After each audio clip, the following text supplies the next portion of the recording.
सुना रहे हो, कथा तो मन को सुना रहे हो।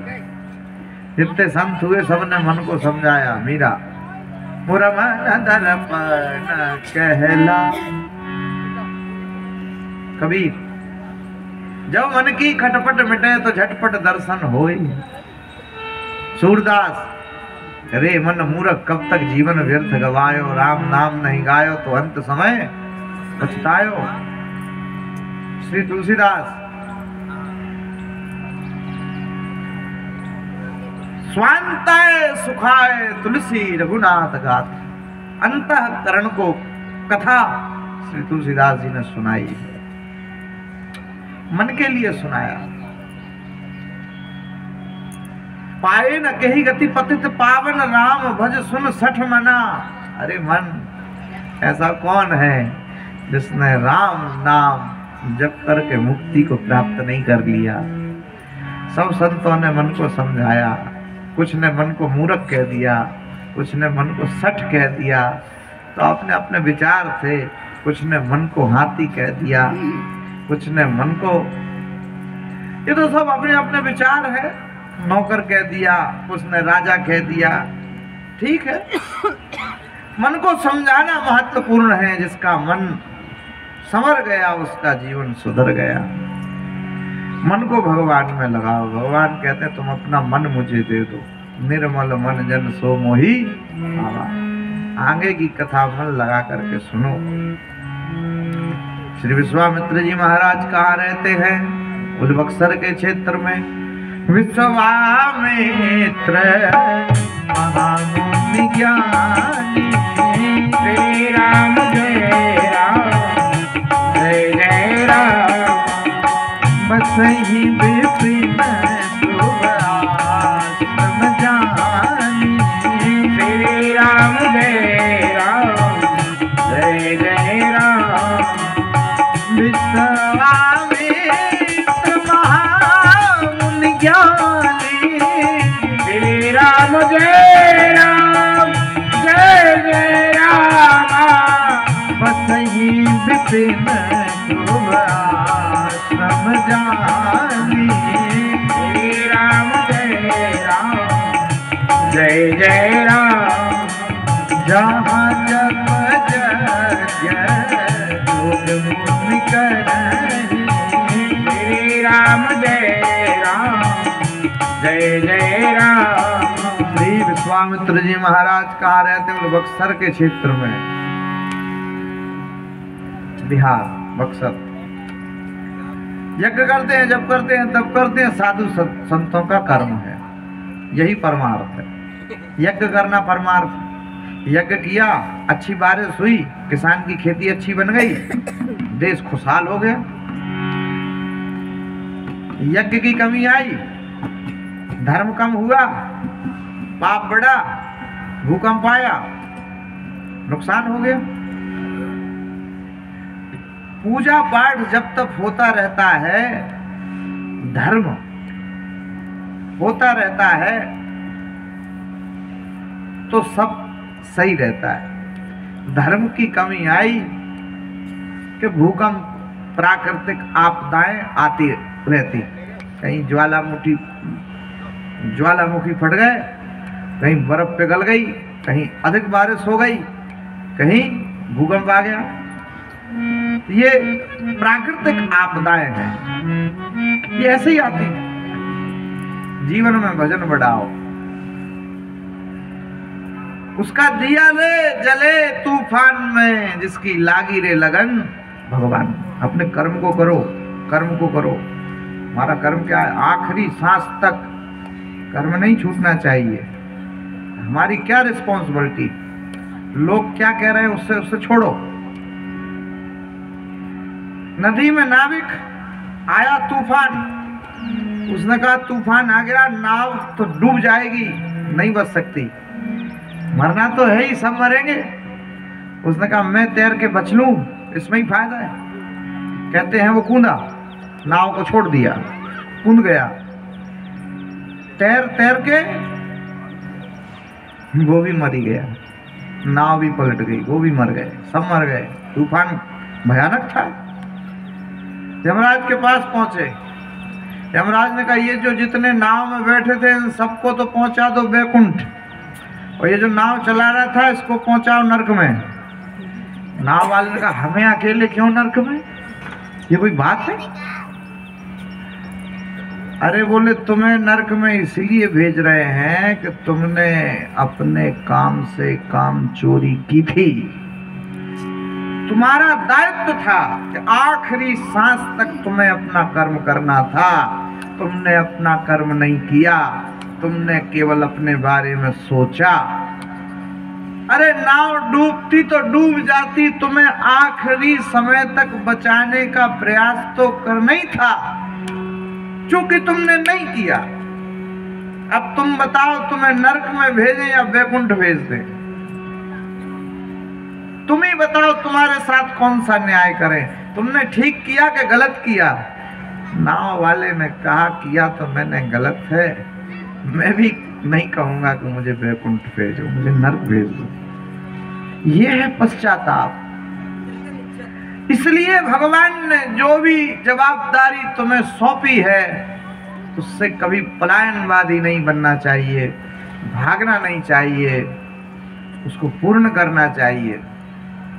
आप क्या कर रहे हैं क्या नहीं कर रहे हैं, अगर आप भागेंगे पलायनवादी बनेंगे तो निश्चित तौर पे आपको नरक की प्राप्ति होने वाली है। हमारा धर्म क्या है?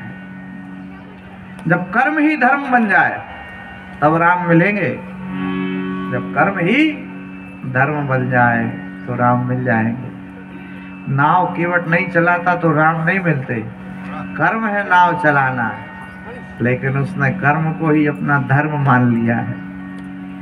कौन सा भजन केवट करता था? किया? नहीं किया। जब कर्म में इतनी निष्ठा हो जाएगी, इतनी निष्ठा, तब तुम्हें राम मिल जाएंगे। कर्म में इतनी निष्ठा हो जाए। श्री विश्वामित्र जी महाराज कहाँ रहते हैं? बोले बक्सर के क्षेत्र में रहते हैं। यज्ञ जब तक पूजा पाठ करते रहते हैं, उनका धर्म है। अजगर करे न चाकरी, पंछी करे न काम, दास मलूखा जा कहे सबके दाता।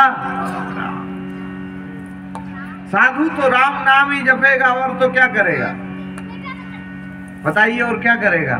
सबसे कठिन काम है राम नाम जपना, वो भी सबसे नहीं होगा। अभी ये मजदूरी करते हैं, इनसे कहो पगार वही देंगे, तनख्वाह वही देंगे, पैसा वही देंगे, बैठ करके माला पकड़ो और जपो। वो कहेगा ये माला हमारे बस की नहीं, हम तो तसला ही उठाएंगे, अब कोई काम करेंगे, ये हमारे बस में नहीं। भजन करना भी साधारण नहीं है, कठिन है। तो भगवत कृपा जिसके ऊपर होती है उसके लिए परमात्मा ये व्यवस्था सौंपते। जीवन में भजन बढ़ाओ, श्री विश्वामित्र जी का भजन बढ़ाओ। महामुनि ज्ञानी बसहि विपिन शुभ आश्रम जानी। यज्ञ करते हैं, जप करते हैं, तप करते हैं। जहाँ जप यज्ञ जोग मुनि करही,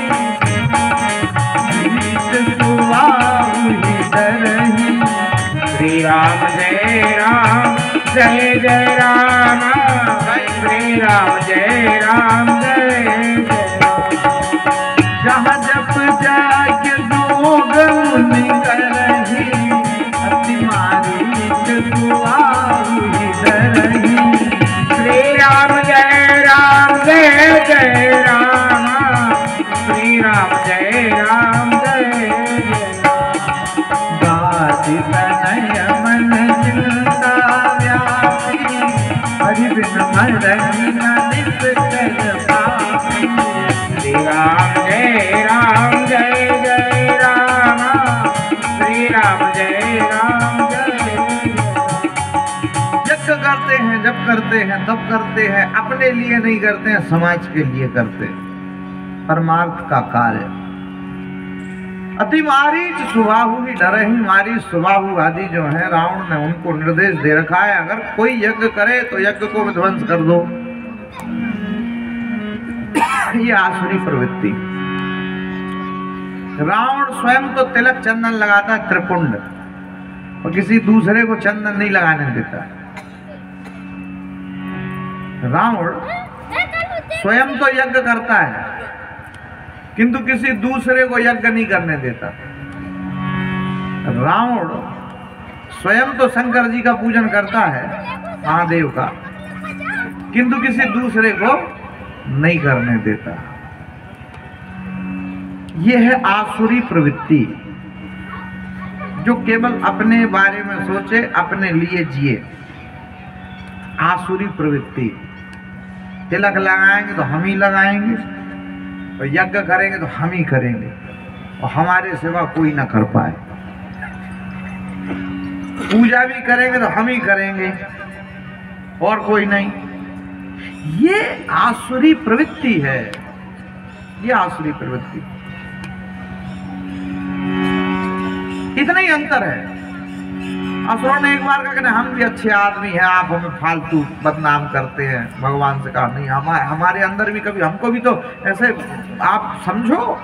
भगवान का कम करो, शाम को भोजन पे आओ तो भोजन करेंगे और बैठ के चर्चा भी करेंगे। असुरों ने कहा ठीक। भोजन पे पहुंचे तो भगवान ने सबको भोजन तो परोसा, लेकिन एक शर्त रख दी, बोले ये जो हाथ है ये ऐसे नहीं होना चाहिए, ये तो ऐसे ही रहना चाहिए, फिर खाओ।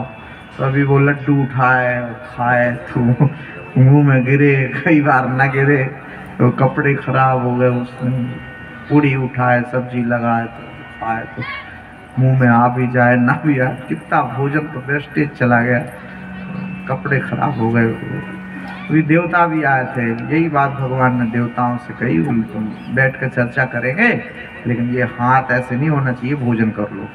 तो अभी देवताओं ने क्या किया, एक दूसरे के आमने सामने बैठ गए और वो अपनी थाली से उठाता और अपने हाथ से उसको खिला देता, और वो अपनी थाली से उठाता और अपने हाथ से सामने वाले को खिला देता। आमने सामने बैठे तो भोजन भी बर्बाद नहीं हुआ, कपड़े भी खराब नहीं हुए और सबका पेट भी भर गया। भगवान ने असुरों से कहा इतना ही अंतर है, इतना ही अंतर तुम्हारे अंदर और देवताओं के अंदर, ज्यादा अंतर नहीं, इतना ही अंतर। तुम केवल अपने बारे में ही सोचते होंगे, हम कितना खा लें, ज्यादा से ज्यादा खा लें, किसी को नहीं खिलाएं खुद ही। देवता वो मिल बांट करके खाए, वही तो देवता है। जो सबका अच्छा सोचे वही तो देवता है। जो केवल अपना ही अच्छा सोचे वही असुर है। जो अपने बारे में ही सोचे वही असुर है। सेल्फिश, स्वार्थी व्यक्ति असुर है, परमार्थी व्यक्ति देवता है। मनुष्य की परिभाषा क्या है, ज्यादा तो नहीं लेकिन सुनिएगा दो चार पंक्तियों में। किसी के काम जो आए उसे इंसान कहते हैं। किसी के काम जो आए उसे इंसान कहते हैं।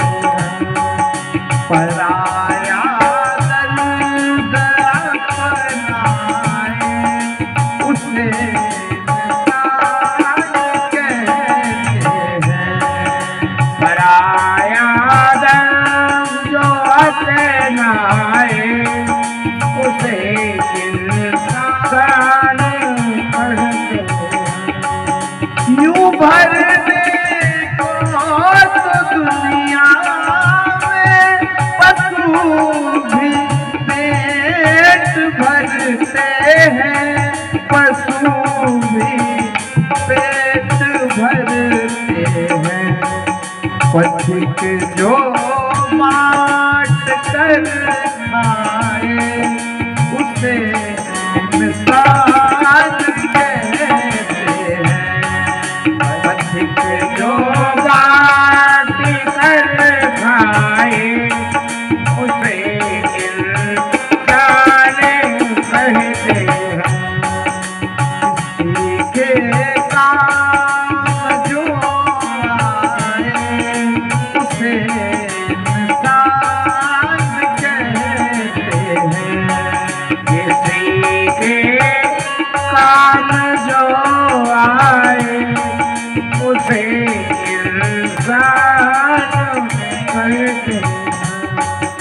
हमें निज धर्म पर चलना सिखाती रोज रामायण।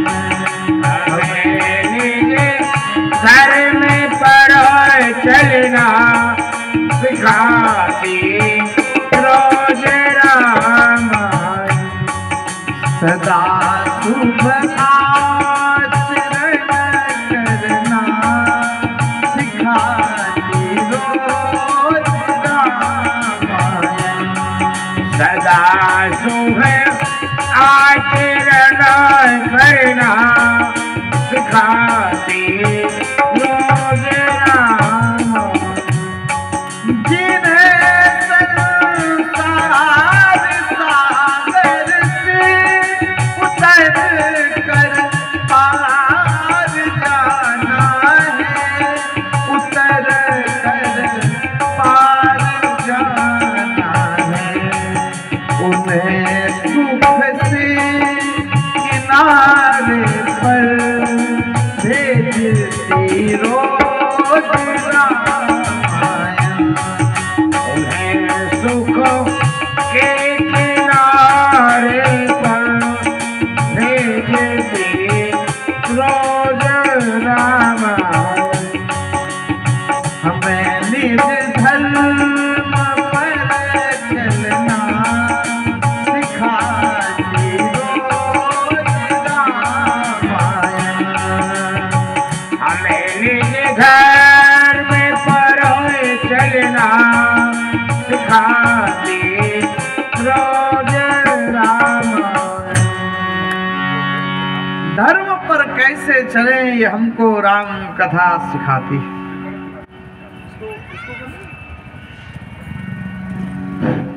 बोलिए रामचंद्र भगवान की।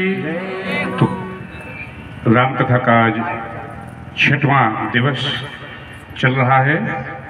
इसी श्रृंखला में कुछ दानदाताओं के द्वारा दान राशि प्रदान की गई है। सौरभ नामदेव जी 1100 रुपया, ब्रजेश जी गौतम 1100 रुपया, मदन लाल जी सुमन 200 रुपया, भैरव लाल जी प्रजापत उनकी ओर से 500 रुपये भगवान के श्री चरणों में प्रदान किए गए हैं। बाकी सूचना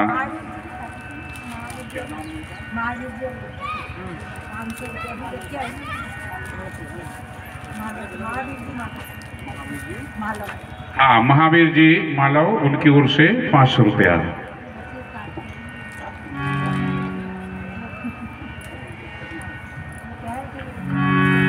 बोलिए राजा रामचंद्र भगवान की जय। राम कथा जीवन जीना सिखाती है। हमारा जीवन रावण के जैसा है या राम के जैसा है? पुस्तक नहीं, ये तो मस्तक है, दर्पण है। अपना ही चेहरा अपने आप को दिखा देती है। आपका जीवन कैसा है? आसुरी प्रवृत्ति यही है जो केवल अपने लिए जिए, अपने बारे में सोचे।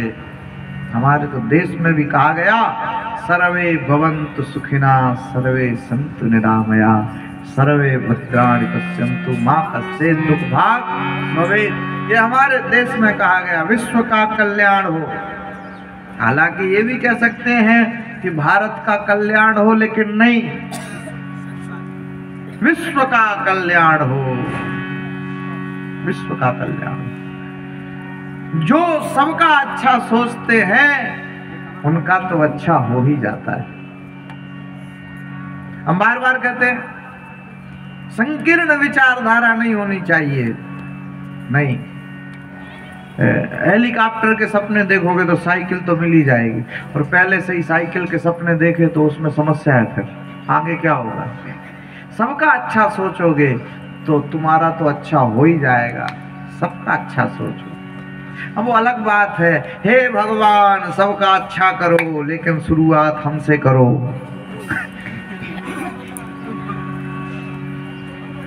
लेकिन सबका अच्छा सोचना चाहिए। सर्वे भवन्तु सुखिना, यही राम राज्य के लक्षण है। राम राज बैठे त्रिलोका हर्षित भये गए सब शोका। सब हर्षित हो गए, सबके शोक दुख दारिद्रता समाप्त हो गई। यही तो राम राज्य के लक्षण है। श्री विश्वामित्र जी महाराज कहाँ रहते हैं? बक्सर के क्षेत्र में यज्ञ जब तब करते हैं, रावण करने नहीं देता है। मारी सुबाहु आदि को नियुक्त कर रखा है, कोई यज्ञ न कर पाए, जप न कर पाए, तप न कर पाए, भजन पूजन पाठ जब तक कुछ भी न कर पाए। ओहो, एक दिन बैठे बैठे हृदय में बहुत ग्लानि हो गई। दुख कब होता है? जो करना चाहते हैं अगर हम वो नहीं कर पाते हैं तब तकलीफ होती, तब दुख होता है। तो हृदय में बड़ी वेदना हो गई। गादि तनय मन चिंता व्यापी, श्री तुलसीदास जी ने लिखा, गादि तनय मन चिंता व्यापी, हरि बिन मैं रही न निश्चर पापी। श्री राम जय राम जय जय राम, श्री राम जय राम जय जय राम। गादि तनय मन चिंता व्यापी, हरि बिन मैं रही न निश्चर पापी। श्री राम जय राम जय जय राम, श्री राम जय राम जय जय राम। तब मुनिवर मन हीन विचारा, प्रभु अब करे हरण मही मारा। श्री राम जय राम जय जय राम, श्री राम जय राम जय जय राम। गादि तनय मन चिंता व्यापी, चिंता हुई लेकिन चिंता नहीं, चिंतन करना चाहिए संतों के लिए। तो बोले संत भी चिंता करते, अपने लिए नहीं, दूसरों के लिए। संत बनने की प्रोसेसिंग क्या है, प्रक्रिया क्या है? अपना पिंडदान करने के बाद व्यक्ति संत बनता है। अब मेरा कुछ नहीं, ये सारा संसार ही मेरा,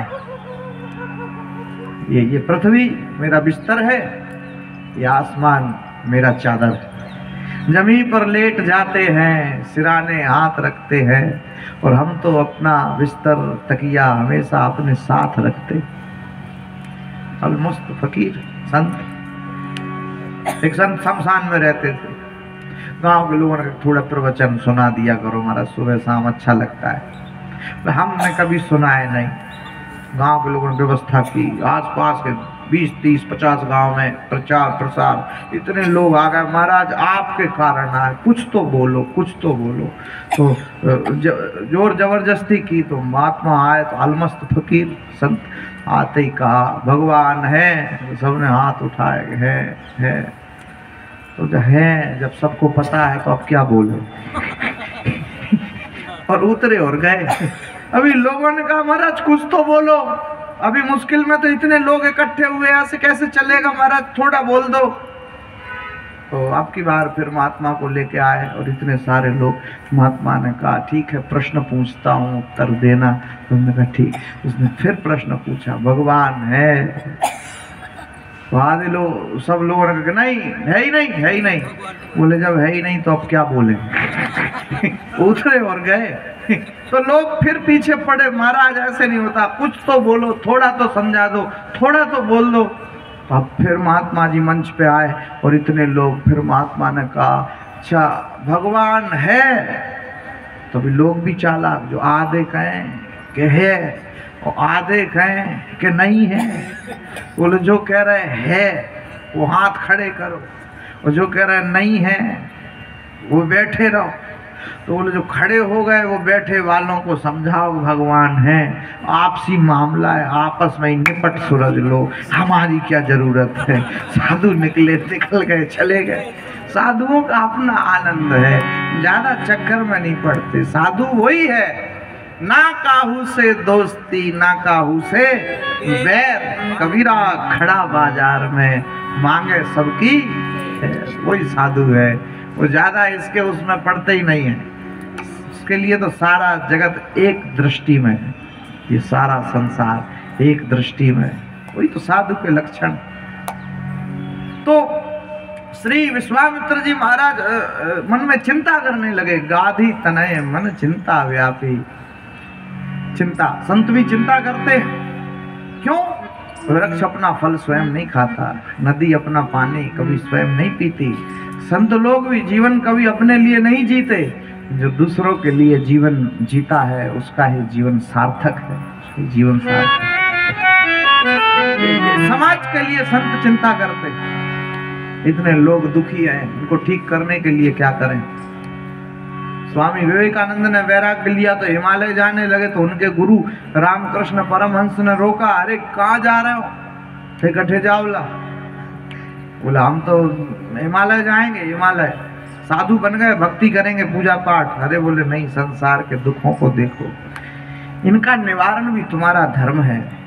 कोई तो भूख से तड़प रहा है, किसी के पास औषधि नहीं है, दवा नहीं है, गोली नहीं है, रोगों से मर रहा है, किसी के पास जल नहीं है पीने को साफ सुथरा। तो स्वामी विवेकानंद परमार्थ के कार्य में लगे और ऐसे अस्पताल का निर्माण किया जहां 1 रुपया भी नहीं लगता, निःशुल्क ही लोगों का इलाज हो जाता है। ये परमार्थ का कार्य, रामकृष्ण मिशन। और हालांकि बहुत जल्दी मर गए, शरीर छोड़ के चले गए। अगर अधिक जी जाते तो वास्तव में भारत का नज़ारा देखने लायक ही होता। कुछ अस्पतालों का ही निर्माण हो पाया। रामकृष्ण मिशन भी भारत में 2-3 अस्पताल ही हैं, ज़्यादा तो नहीं है। कलकत्ता में है एक, वृंदावन और मथुरा के बीच में है, जहाँ 1 रुपया भी नहीं लगता, फ्री इलाज हो जाता है। तो जल्दी संसार से चले गए स्वामी विवेकानंद 32-33 साल की उम्र में। अधिक जी जाते तो भारत का नज़ारा तो देखने लायक ही होता, ऐसे महापुरुष होते। तो साधु चिंता करते हैं जगत के लिए, तो मन में चिंता की तो ध्यान में राम दिखाई दे गए, तो खुश हो गए। गाधी तनय मन चिंता व्यापी, मन में विचार किया क्या करें? तब मुनि वर मन कीन विचारा, प्रभु अवतरे हरण महिमारा। श्री राम जय राम, जय जय राम, श्री राम जय राम, जय जय राम। तब मुनि वर मन कीन विचारा, प्रभु अवतरे हरण महिमारा। श्री राम जय राम, जय जय राम, श्री राम जय राम, जय जय राम। तब मुनि वर मन कीन विचारा, प्रभु अवतरे हरण महिमारा। श्री राम जय राम, जय जय राम, श्री राम जय राम, जय जय राम। अब मुनि वर मन कीन विचारा, मन में विचार किया, ओ हो प्रभु का अवतार हुआ है पृथ्वी का भार हरने के लिए। खोजो मत भगवान को, खो जाओ। खोजा उसे जाता है जो खो गया हो। भगवान खो गए हैं क्या? खोए तो हम हैं, भगवान कहाँ खोए? भगवान को खोजो मत, भगवान में खो जाओ। जैसे मीरा खो गई, जैसे कबीर खो गए, उनको देखा तो उनमें ही खो जाओ। तो ये सतत चिंतन है, हरि नाम का सतत चिंतन। प्रभु अवतरे हरण महिवारा, चाहते तो दुष्टों को स्वयं मार सकते थे, इतने शक्तिशाली थे, पावरफुल थे, स्वयं मार देते दुष्टों को। इतने बड़े राजा थे। आपको पता है इनका बायोडाटा, पहले ये क्या थे? राजा कौशिक इनका नाम था, सारे विश्व को इन्होंने जीता। एक नाम इनका विश्वजित पड़ा, बाकी कौशिक के नाम से बड़े प्रसिद्ध थे। एक दिन जंगल से जाते बहुत बड़ी सेना, तो फिर भूख प्यास सताई सेना को, तो बोले पानी की व्यवस्था कराते। संत का आश्रम, उसमें वशिष्ठ निवास करते, चरणों में प्रणाम किया, थोड़ा जल जल जल पिलाइए। आश्रम वो जहां आश्रय मिले, भूखे को भोजन, प्यासे को पानी। वशिष्ठ जी ने कहा जल क्यों, भोजन भी करके जाइए। राजा ने सोचा मजाक करते, इतनी बड़ी सेना साथ में, भोजन क्या खाक खिलाएंगे, लेकिन व्यवस्था थी। बहुत जल्दी भोजन बन करके तैयार, सबसे कहा भोजन करो। राजा से न रहा गया तो राजा कौशिक ने वशिष्ठ ऋषि से पूछा, महात्मा ने एक बात बताई। क्या?